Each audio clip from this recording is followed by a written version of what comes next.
자, 우리 옆에 분들과 다시 한번 인사하겠습니다. 오늘 정말 잘 오셨습니다. 은혜 받기 원합니다. 예, 감사합니다. 자, 이 자리에 참석한 저와 여러분들의 심령 가운데 주께서 허락하시는 평안과 기쁨이 함께 하시기를 주님의 이름으로 축복합니다. 자, 오늘 우리가 읽은 이 본문에는 예수께서 온통 장사판이 된 성전을 정화시키는 장면이 나오는데요. 자, 요한복음의 기자는 바로 이 사건을 묘사하면서 유독 유월절이라는 말을 강조하고 있습니다. 자, 먼저 12절을 보니까 지금은 무엇이 가깝다고 하죠? 유월절이 가까운 시점이었다고 하고요. 또한 23절에도 역시 예수께서 유월절에 예루살렘에 머물면서 표적을 행하셨다라는 기록이 담겨져 있습니다. 자, 그러니까 요한복음의 기자는 예수께서 성전을 정화시키는 사건을 기록하면서 바로 그때가 유월절이었다라는 것을 유독 강조하고 있는데요. 자, 우리 한번 따라해 보겠습니다. 예수께서 유월절에 성전을 정화시키셨다. 사실 이 유월절은 이스라엘 백성들에게 가장 중요한 절기 중에 하나였는데요. 자, 이것은 출애굽 전날 밤 죽음의 사자가 모든 장자들을 죽일 때에 어린 양의 피를 문설주에 바른 이스라엘 백성들의 집을 넘어감으로써 그들이 구원받은 것을 기념하는 절기입니다.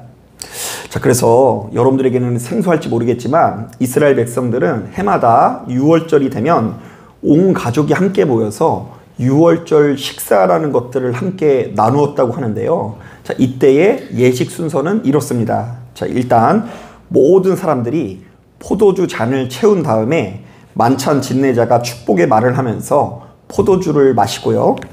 또한 손을 씻고 기도한 이후에 무교병, 누룩 없는 빵, 그리고 쓴 나물, 어린 양고기를 먹으면서 그 의미를 설명하는 시간을 갖습니다. 그래서 주로 이런 이야기를 나눠요. 이스라엘은 스스로의 죄로 인해서 노예가 되었지만 하나님의 피로, 어린 양의 피로 다시금 자유를 되찾게 되었다. 자, 그리고 나서 만찬 음식을 분배하고 다시 잔을 채운 뒤에 두 번째 포도주를 마시면서 하나님께 감사하는 시간을 갖습니다. 자, 그리고 나서 한 사람이 일어나서 시편 113편과 114편을 가지고 노래를 부리고요. 그 다음에 세 번째 포도주를 나누어 마십니다.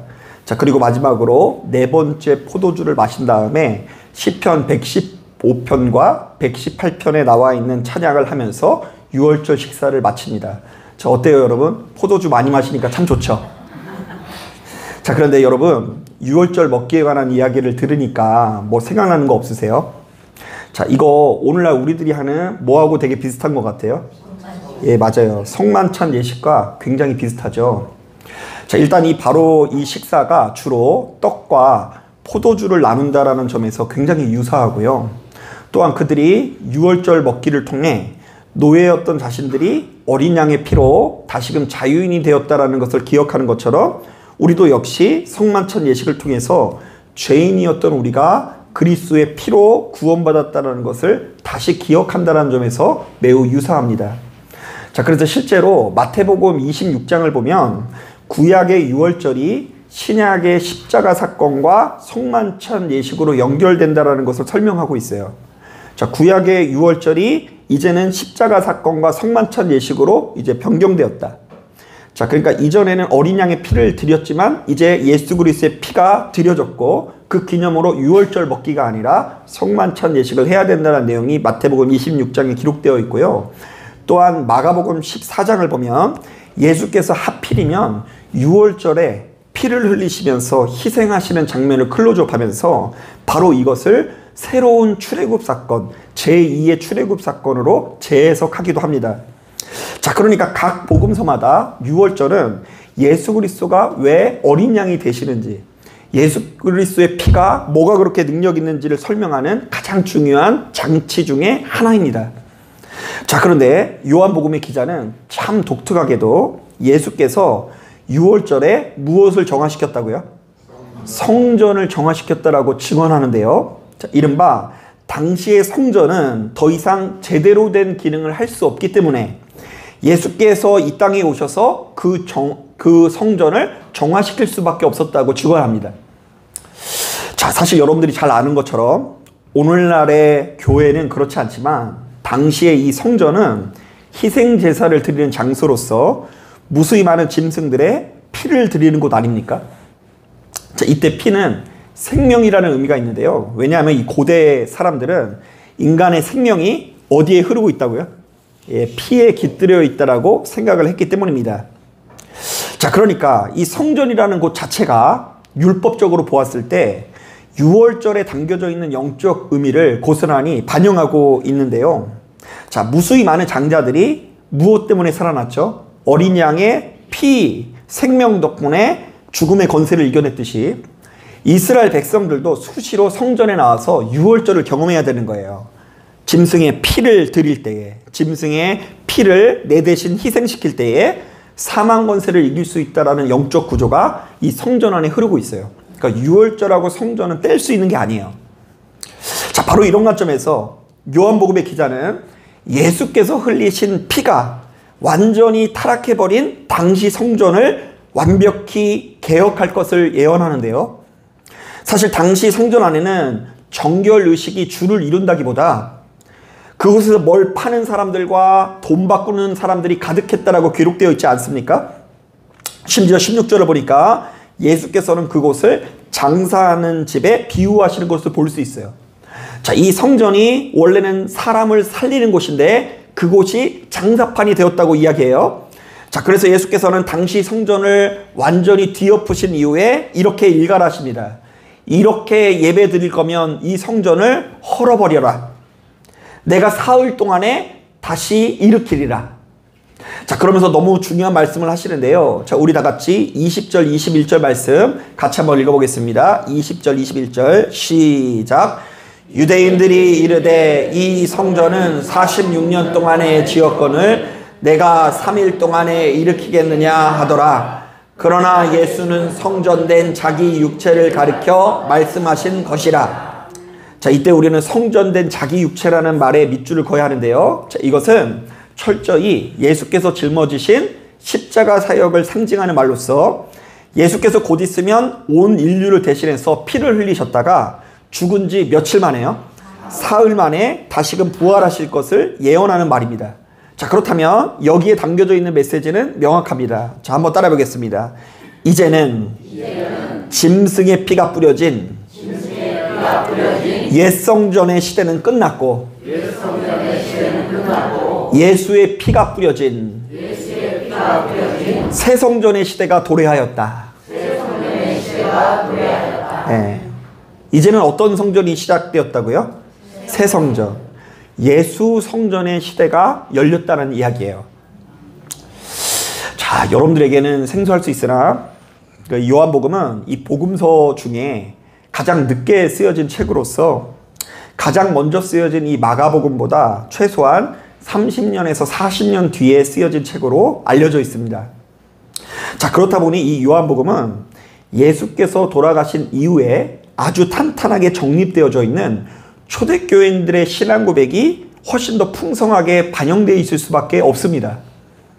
자, 그러니까 돌아가신 초창기에는 아직 그 기독교인들의 이 사고관이 정립이 좀 안 됐어요. 근데 예수님께서 돌아가신 지 10년이 지나고 20년 지나고 30년이 지나면서 이 새로운 예수 공동체와 유대교의 관계라든지 그리고 예수께서 구약 성경을 성취하신 분이라는 것에 대한 연구 내지는 여러 가지 신앙관이 정립하게 됩니다. 자, 그렇다 보니까 이 과정에서 이제 이 교인들 사이에 무수히 많은 성경의 연구하는 작업이 있었는데요. 그 연구 작업 끝에 이 땅에 오신 예수를 크게 세 가지로 정의하게 됩니다. 자, 이런 입장을 좀 아셔야 되는데요. 제가 일전에 한번 말씀을 드린 적도 있는데, 자, 초창기 기독교인들은 예수를 어떻게 이해하게 되었냐면요. 첫 번째로, 이 땅에 오신 예수를 새로운 모세라고 정의합니다. 자, 이 땅에 첫 번째 온 모세가 있고, 그리고 이 땅에 새로운 모세로서 누가 오셨다고요? 예수께서 오셨다라는 신앙 고백을 가져요. 자, 신명기 18장을 보면 이제 곧 죽음을 맞이하는 모세가 이런 예언을 하죠.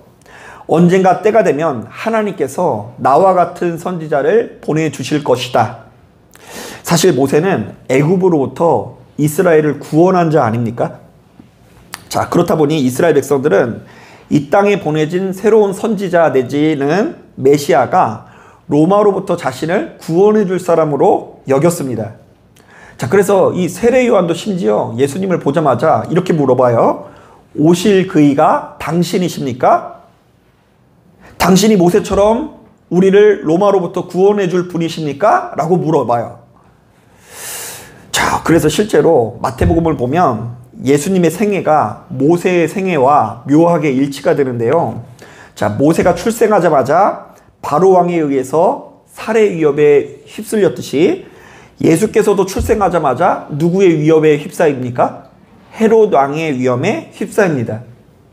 자, 또한 모세가 출생하자마자 그 애굽에 있다가 그 다시금 이 본토로 귀환을 하듯 주님께서도 애굽으로 피신하셨다가 이스라엘 백성들에게 귀환합니다. 자, 그리고 무엇보다 예수께서 광야에서 40일간 금식한 이후에 산상수훈이라는 새 율법을 쏟아내는 장면이 모세의 삶과 정확하게 일치합니다. 자, 이스라엘 백성들에게 이 모세는 율법을 만들어준 사람, 율법을 우리에게 전해준 사람으로 알고 있었는데 이 땅에 오신 예수께서 역사 가운데 등장하자마자 마태복음을 보면 어떤 율법을 전해주시죠? 새 율법을 전해주시는데요. 자, 이 모든 장면들이 예수께서 이 땅에 오신 새로운 모세로서 진즉부터 구약성경에 약속되어져 있는 죄로부터 우리를 구원할 자, 약속된 메시아라고 증언합니다. 자, 그런가 하면 두 번째로 이 복음서는 또 어떤 메시지가 흐르고 있냐면 이 땅에 오신 예수를 새로운 다윗으로 묘사하기도 합니다. 자, 마태복음 1장을 보면 예수님의 족보가 기록되어 있는데요. 자, 그런데 이 족보는 특이하게도 모든 믿음의 조상들을 크게 세 단계로 구분합니다. 자, 아브라함부터 다윗까지 14대이고요. 그리고 다윗부터 바벨론으로 잡혀갈 때까지가 14대입니다. 자, 그리고 바벨론으로부터 사로잡혀갈 때부터 그리스도까지 14대라고 기록되어 있습니다. 그러니까 족보를 14대, 14대, 14대로 이렇게 기록하고 있어요. 자, 오늘날 우리들은 이 장면을 보면서 아, 그런가 보다 이렇게 기억할지 모르겠지만 이스라엘 백성들은 이것을 읽으면서 대본에 이것이 무슨 얘기인지를 이해할 수 있어요. 사실 이것에 대해서는 좀 설명이 필요한데요. 전통적인 여러분 히브리어는 모음이 없습니다. 자, 그래서 우리는 막 히브리어, 헬라어 이러면 막 대단하게 생각하는데 히브리어는 한글에 비해서는 훨씬 더 떨어지는 문자예요. 아멘 안 하시네요. 한글이 그렇게 제대로 된 문자, 아주 고등 문자고요. 아, 이 히브리어는 이거 배우기도 힘들어요. 막 그림같이 생겨가지고. 자, 그렇다 보니까 이 다윗이라 불리는 그 원어가 다비드라고 하는데요. 이 다비드를 디귿, 비읍, 디귿으로 표시를 해뒀어요. 다시 한번 이게 좀 눈빛이 이해가 안 가는 눈빛이에요. 그러니까 다윗이 원래 다비드라고 하는데요. 다비드를 이 원어상으로 따지면 디귿, 비읍, 디귿으로 기록해 놓는다니까요.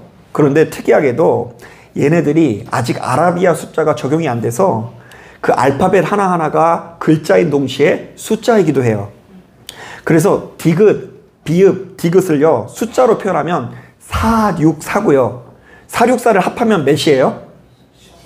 다윗이란 글자를 그래서 다윗이라고 쓰기도 하고 14라고도 표현을 하는 거예요. 다윗은 이스라엘 백성들에게 숫자로 따지면 뭐라고요? 14예요. 바로 이런 차원에서 마태복음 1장에 나오는 족보를 14대로 계속해서 끊는 것은요. 예수께서는 누구의 자손이라는 메시지를 담고 있는 거예요? 다윗의 자손이라는 것을 강조하고 있는 것입니다. 우리는 못 읽지만 그 사람들은 그렇게 반영하는 거예요. 실제로 예수를요. 다윗의 자손으로 부른 장면이 진짜 많아요. 마태복음 9장을 보니까 맹인의 눈을 고쳐주실 때 다윗의 자손의 자격으로 예수께서 고쳐주시고요. 마태복음 12장을 보니까 예수께서 말을 못하는 자를 고쳐주시자 주위 사람들이 이렇게 얘기합니다. 이는 다윗의 자손이 아니냐. 마태복음 15장을 보니까 수로보니게 여인이 귀신 들린 딸을 고쳐달라고 사정하면서 이렇게 요청합니다. 다윗의 자손 예수여 불쌍히 여기소서. 자, 그리고 무엇보다 마태복음 21장을 보면 예수께서 예루살렘에 입성하실 때 무수히 많은 사람들이 호산나, 누구의 자손이요? 다윗의 자손이요 라고 외칩니다. 자, 이것은 성경 안에 굉장히 중요한 메시지가 되는데요. 지금 제가 시간이 없어서 마태복음만 찾아봤어요. 다윗이 하나님의 대리인으로서 가장 이상적인 왕이었듯이 이 땅에 오신 예수께서도 바로 이렇게 훌륭한 왕이 되신다라고 선언하는 거예요. 자, 이 땅의 최고의 왕이 누구였어요? 지금까지는 다윗이었는데 그 다윗과 버금가는 혹은 그 이상 가는 왕이 이 땅에 오셨는데 그분이 누구시라고요? 예수 그리스도.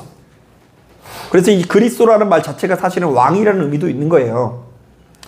자, 그런가 하면 예수께서는 새로운 아브라함으로 묘사되곤 합니다. 여러분 마태복음 10장을 보면 예수님께서 당신의 제자들을 뽑으시는데요. 물론 막 예수님을 따른 사람들이 엄청나게 많지만 하필이면 그 제자들을 11명도 아니고 13명도 아니고 100명도 아니고 몇 명을 세우시죠?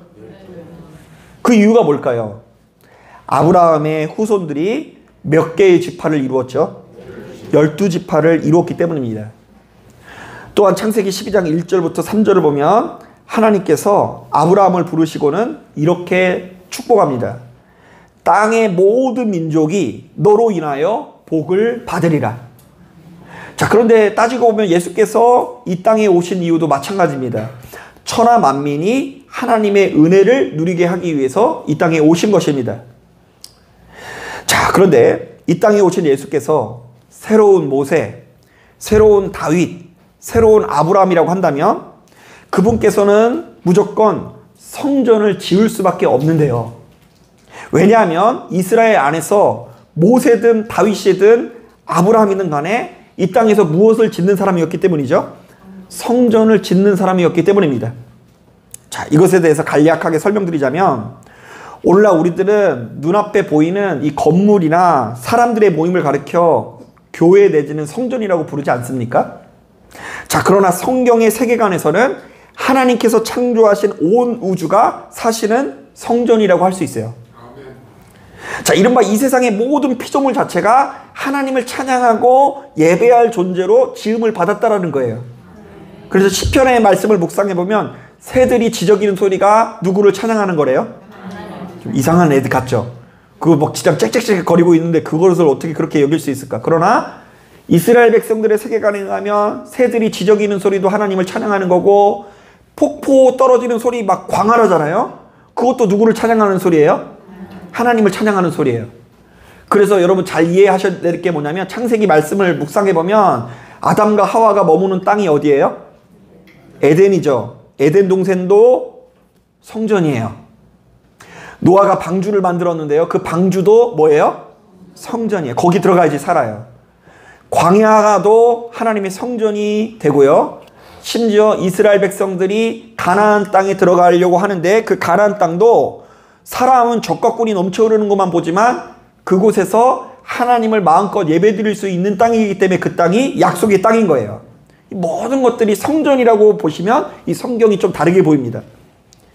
하지만 우리 인간의 죄와 허물로 인해서 죄성으로 인해서 우리가 가지고 있는 육신의 존재라는 한계로 인해서 이 세상이 성전된 기능을 못하니까 하나님께서 다양한 선지자 내지는 제사장을 보내셔서 성전을 복원하려고 하셨는데요. 자, 그래서 아브라함은 가나안 땅에 들어가자마자 그 당시 사람들과 달리 제단을 쌓고 하나님께 제사를 드리고요.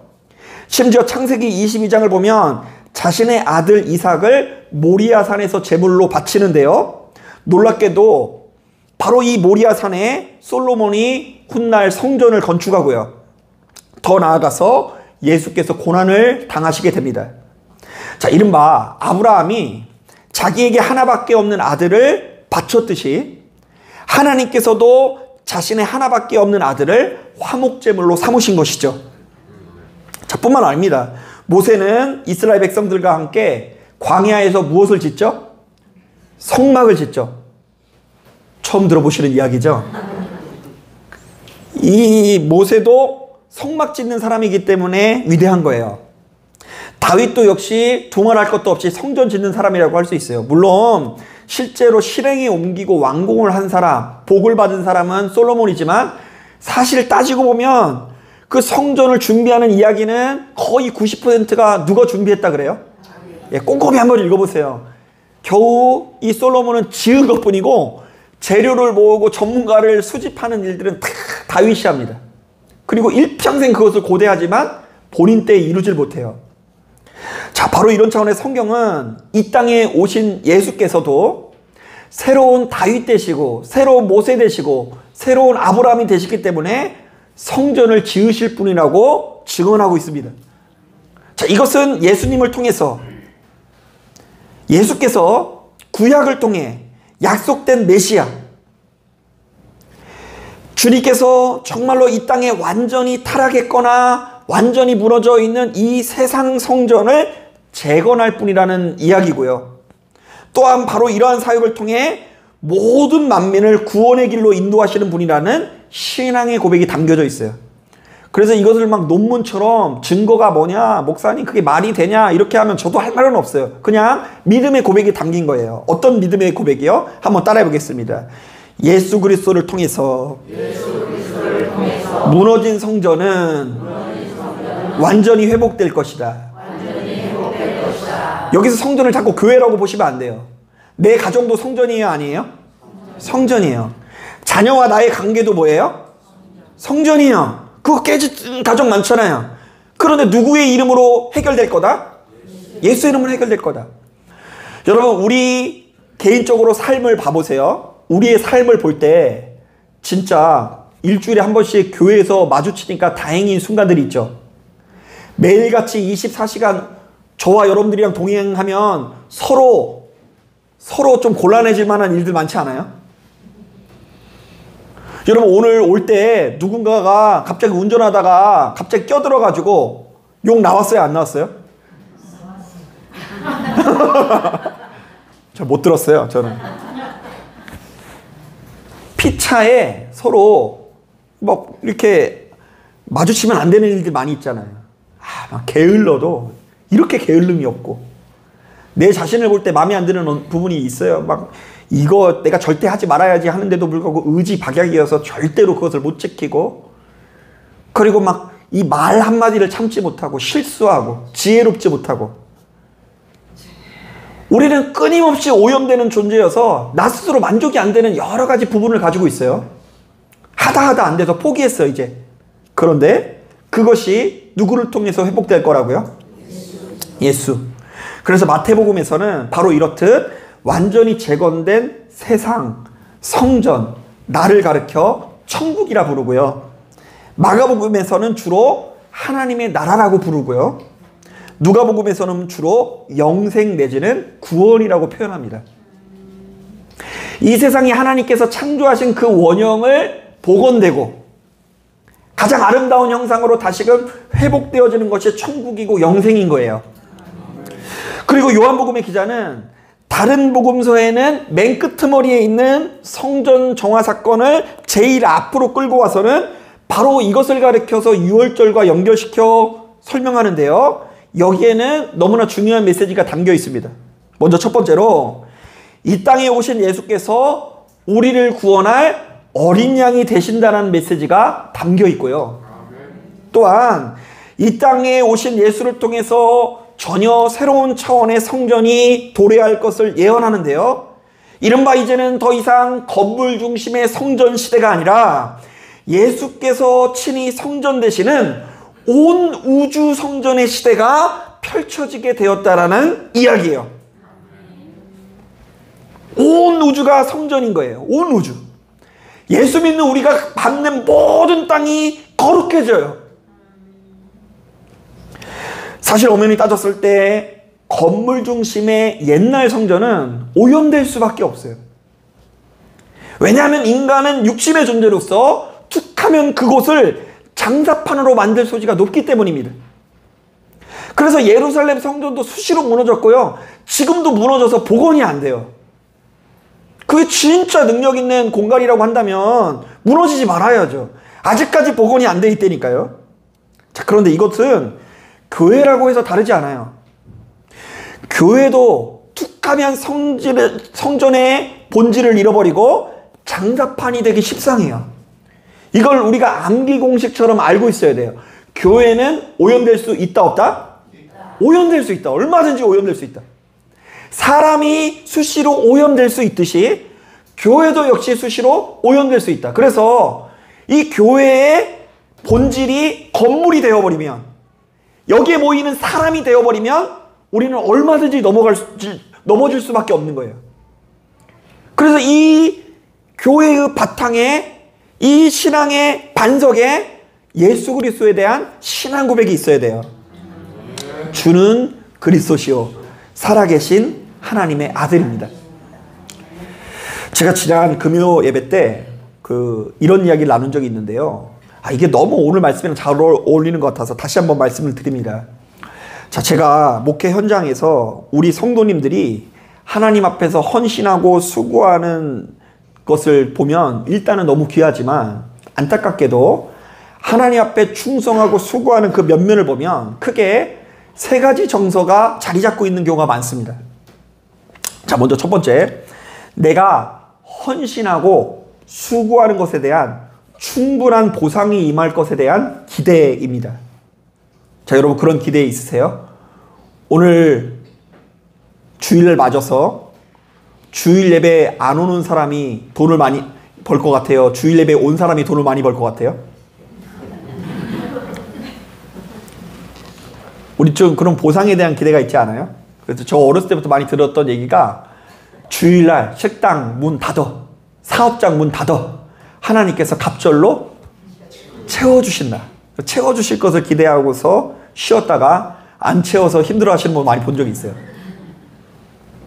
그리고 또 이제 성도님들이 충성하는 그 면면을 보면 어떤 정서가 흐르고 있냐면, 내가 하나님께 충성하지 않으면 하나님께서 심판을 내릴 것에 대한 두려움이 우리 안에 있을 수 있죠. 그래서 이제 어떤 것이 있냐면, 목사님 말 안 들으면 뭐가 잘못되더라. 어떤 장로님이 목사님이랑 맞섰다가 중풍 걸려셨대. 야, 그러면 안 되지. 주의종한테 그러면 안 되지. 이런 정서, 이런 두려움이 이 충성의 원동력이고요.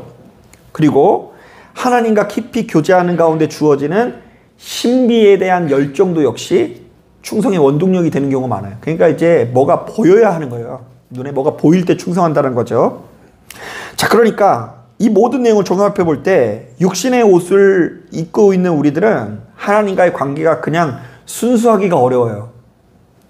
매일 예배드리면서 이런 우리들에 대한 우리들이 떡고물에 대한 기대를 가질 수밖에 없고요.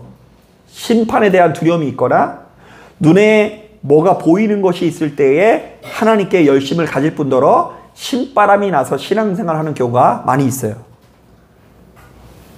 그래서 제가 아무리 설명해도 우리 청년들 같은 경우는 더 그런 게 뭐냐면, 이상하게 제가 데리고 있었던 애들은 자꾸 기도하다가 뭘 봐.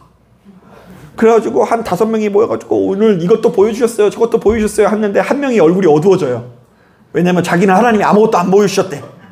그래가지고 막 시험에 들어가지고 제가, 야, 안 봐도 괜찮아, 나도 안 보여, 막 이렇게 얘기해도 믿지를 않아요. 다 뭐가 보였는데 자기만 안 보인대. 그래서 시름시름 앓는 애들 되게 많이 봤어요. 저도 역시 목회를 시작한 이 초창기만 하더라도 이런 정서가 가득해서, 그래서 제 자신이 누군가를 잘되게 하거나 내 말 안 들으면 심판 비스무리한 것을 받을 수 있다거나 뭐가 여러분들 눈앞에 보이게 하는 능력이 내게 있다라는 것을 은근슬쩍 어필하거나, 그리고 나 스스로도 그런 능력이 있다고 믿었고 바로 그 능력을 내게 달라고 하나님께 수시로 기도했어요. 그럼 이런 기도 아세요? 주님, 제게 불을 내려주시옵소서. 불. 그래서 올라가지고 불 했더니 여기 다 쓰러지는 거. 이게 제가 원하는 하나님께서 허락하시는 기적이었어요. 하지만 시간이 지날수록 이 성경에 나와 있는 이 복음의 메시지가 조금씩 정립이 되는데요. 교회는 자꾸 그렇게 하나님과 거래하는 장소가 되어서는 안 됩니다. 성도가 하나님과 깊이 교제하는 가운데 얼마든지 떡고물이 떨어질 수 있으나 그 떡고물이 신앙의 본질이 되어서는 안 되고요. 또한 하나님의 심판에 대한 두려움이나 각종 놀라운 신비 체험 때문에 교회에 나와서는 안 된다라는 것입니다. 왜냐하면 바로 이런 자세로는 우리 안에 가득한 죄된 본성을 이길 수 없기 때문입니다. 인간이 고통스러워지는 것은 우리 안에 있는 죄된 본성 때문인데, 죄된 본성은 떡고물로 어찌할 수 있는 게 아니에요. 두려움으로 어찌할 수 있는 게 아니고요. 심지어 하나님께서 주신 기적으로 어떻게 할 수 있는 것이 아니에요. 자꾸 그런 것을 의지하다 보면 우리가 섬기고 의지하는 이 교회가 쉽사리 장사판이 될 수 있는 것입니다.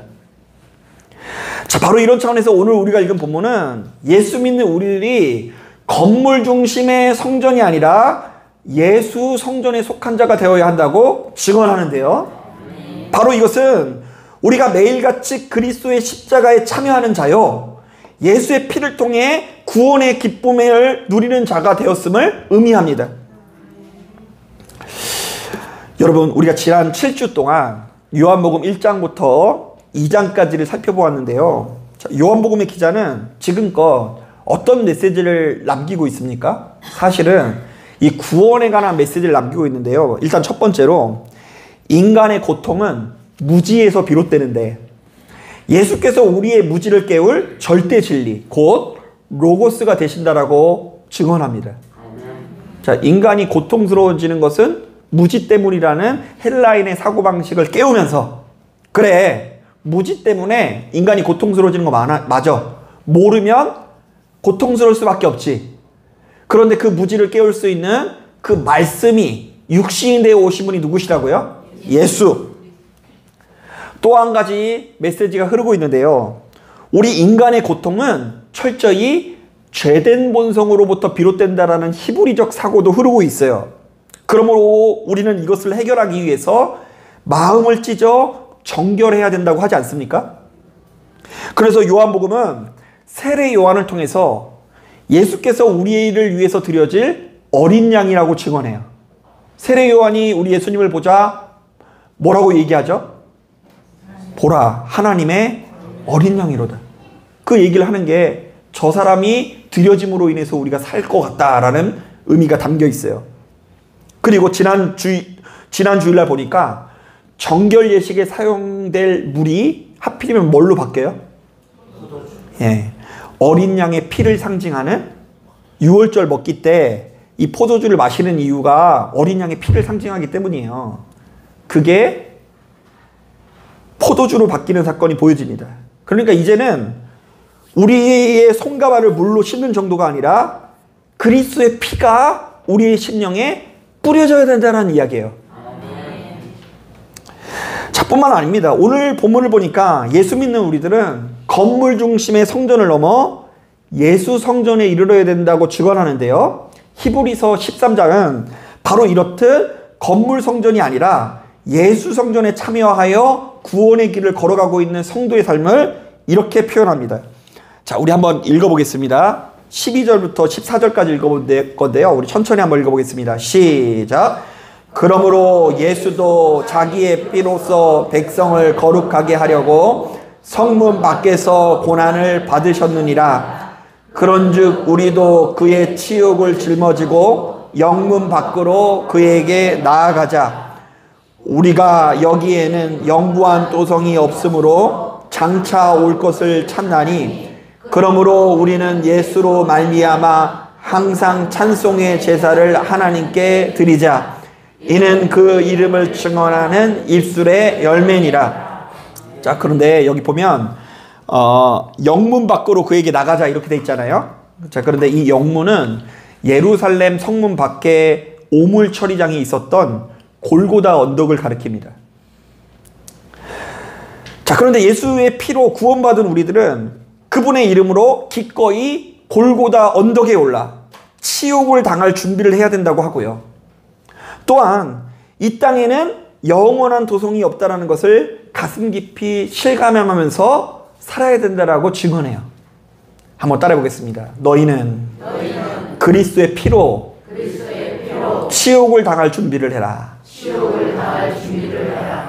한 번 더 따라하겠습니다. 너희는 그리스도의 피로 이 땅에는 영원한 도성이 없음을 기억하라.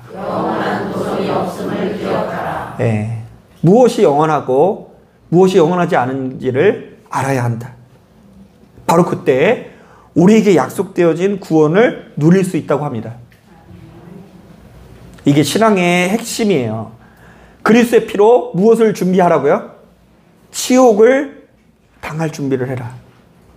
그러니까 이제 희생하고 봉사하고 양보하는 자리에 누가 서야 돼요? 내가 서야 돼요. 내가. 이제 내가 예수의 성전에 참여했으니까. 그리고 이 땅에는 영원한 도성이 없다는 걸 믿고 이 땅이 아무리 좋아 보이더라도 저 천국을 바라보는 신앙생활을 해야 된다. 그런데 여러분 이게 왜 어려운 일인지 아세요? 이렇게 믿음대로 살아가는 게 왜 어려운지 제가 말씀드릴게요. 여러분 이 세상이 돌아가는 원리를 잘 보세요. 우리가 어떤 회사를 가면 한 달 동안 힘들어 죽겠고 그리고 어떤 경우에는 이 청년들 같은 경우에는 매일같이 그 사직서를 내려고 했다가 말았다 이런대요. 여기 가슴에 품고 산대요. 자, 그런데 그런데도 불구하고 한 달에 한 번 보상이 주어지니까 그 한 달 동안 이 수고하고 힘들었던 것들이 위로가 된대요. 어디 보니까 목사님이 그러시더라고요. 목사님도 그러시더라고요. 한 달 동안 성도 때문에 내가 때려치워야 되겠다. 하나님 이제 내가 때려치겠습니다. 이렇게 했는데 사렙이 딱 입금돼가지고 참았다고. 이 세상은요. 그냥 헌신하지 않고요. 무엇인가 보상이 있으니까 한 달간 수고하고 봉사하는 거예요. 또한 여러분 우리가 어떤 법을 지키지 않으면 그에 걸맞는 벌금을 내거나 감옥에 가니까 어떻게든 법을 지키는 거 아닙니까? 이 세상이 다 그렇게 돼 있어요. 왜 일하느냐? 돈을 주니까 일하는 거예요. 왜 법을 지키느냐? 법 안 지키면 감옥에 가니까 일을 하는 거예요. 자, 그런데 교회는 그런 곳이 아니잖아요. 하나님께 충성한다고 해서 월급이 나와요, 안 나와요? 나오는 사람 저밖에 없어요. 하나님께 헌신하지 않는다고 해서 뭐가 크게 어그러지는 것도 아닙니다. 그렇다 보니 바로 이렇듯 충분한 보상이나 형벌을 넘어 십자가의 피로 고난의 길을 자처한다는 것은 우리의 본성을 거스르는 일이기 때문에 힘들 수밖에 없어요. 그래서 우리는 수시로 침체에 빠질 수밖에 없고 어떤 면에서 빨리 모든 것들 때려치고 세상의 품으로 안기고 싶은 마음이 찾아올 수 있는 거예요. 뭐 그러더라고. 뭐 광고도 보니까 열심히 일한 당신 어떻게 하라고요? 떠나라. 뭐 어디가 뭐 여행 가야 되는 거예요. 돈 쓰러 가야 되는 거예요.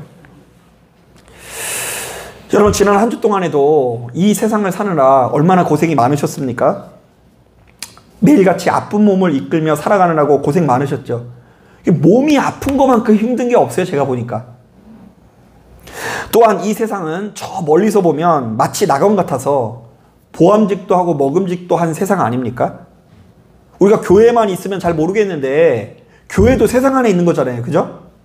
그런데 이 세상을 바라볼 때 보암직도 하고 먹음직도 해서 그거 지켜보면서 돈 많은 사람들은 즐근이나 바쁘고 돈 없는 사람들은 부러워서 괴로울 수밖에 없죠. 여러분 어느 쪽에 속한 것 같으세요? 비밀이에요? 그렇다 보니 우리들은 돈이 많으면 즐근이나 바빠서 육의 존재가 되기 십상이고요. 돈 없는 분들은 부러워서 괴로워서 육의 존재가 되기 십상이에요. 그래서 그것이 우리들에게 믿음 안에서는 영적 안에서는 근본적으로 큰 괴로움이 찾아올 수밖에 없어요. 실제로 제가 성경에서 가장 위로받는 이야기 중에 하나가 바울도 그래요. 바울도. 자기가 이 천국과 이 세상에서 껴가지고 차라리 이 세상을 떠나서 저곳에 들어가는 것이 훨씬 더 유익일 텐데 그래도 이 땅에서 마지막으로 뭔가 하나님께서 맡겨주신 것이 있어서 그것을 하는 것이 하나님의 나라를 위해서 유익인 것 같아서 이곳에 남아있을 뿐이지 차라리 여기 있는 것보다 저기 가는 게 훨씬 낫겠다라는 그 괴로움을 토로해요.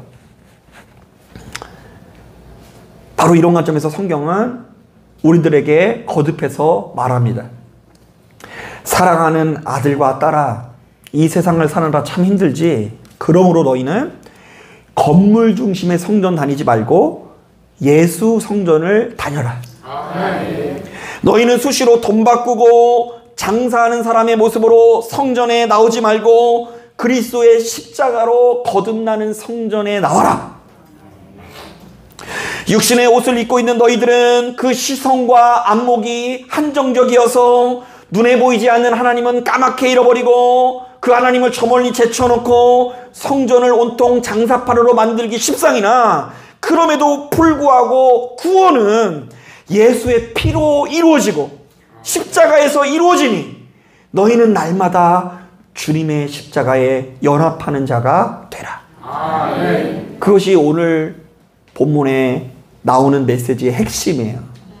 왜 성전을 무너뜨리려고 하셨을까? 왜 그 성전을 무너뜨리라고 하시고 그 성전을 무너뜨림을 통해서 얻어지는 유익이 무엇일까? 그것은 주님의 십자가예요. 이것은 그냥 하나의 형상물이 아니라 그냥 우리나라는 좌우지가 막 무속의 영향을 받아서 예수의 피 막 이러면 막 부적 이런 걸 떠올려요. 부적에 닭피 쓰는 거 아세요? 그래서 산산 먹인 닭피 쓰면 그 부적의 효험이 더 올라간대요. 그래서 막 예수의 피로 막 써야 된다고 해가지고 뭐 어떤 분들은 막 진짜 막 그 집에 막 예수의 피라고 글씨를 써놓더라고요. 이렇게 제가 그 과거에 전라도에서 목회할 때 어떤 할머니 집에 신방을 가니까 집에 예수의 피라고 써놨어요. 빨간색으로. 깜짝 놀랐어요. 그리고 진짜 귀신이 오다가 그거 보고 도망가겠어요. 무서워가지고. 근데 예수의 피는 그 닭피로 뭐 쓰듯이 이 부적 쓴다고 해서 떠나가는 게 아니라 예수의 생명, 희생. 예수께서 우리들을 위해서 속죄물이 되어주셨다라는 것이고 그것이 얼마나 정말로 감사하고 기쁜 일인지를 헤아리지 못하는 사람은 그 능력의 깊이를 알 수가 없어요. 그러니까 여러분 기도 많이 하고 뭐 신비로운 거 많이 보고 여기에 초점을 두지 마시고 예수님의 그 피가 얼마나 귀한 것인지를 내 일평생 깨닫는데 주력을 해야 돼요. 그러니까 예수의 피는 저기다 제쳐놓고 막 뭐 떡고물 받는 거, 두려운 거, 신비로운 거, 방언하는 거, 막 기도도 막 한 12시간씩 하는 거, 손에서 불 나오는 거 이런 것만 집중하지 마시고 예수의 피가 얼마나 고귀한 정말로 우리들의 선물인지 나는 자격이 없는데 이렇게 자격 없는 나를 살리기 위해서 하나님께서 베푸시는 그 사랑이 얼마나 큰지를 깨달아야 되는데 그것은 철저히 신비의 영역이에요. 제가 알려준다고 해서 할 수 있는 게 아니에요. 이것은 하나님께서 우리에게 허락하시는 신비인데 여러분들의 인생 가운데 일평생 그것을 누려서 정욕과 죄성을 물리쳐서 생명으로 나가실 수 있는 여러분 되기를 주님의 이름으로 축복합니다. 아멘. 자, 기도하겠습니다.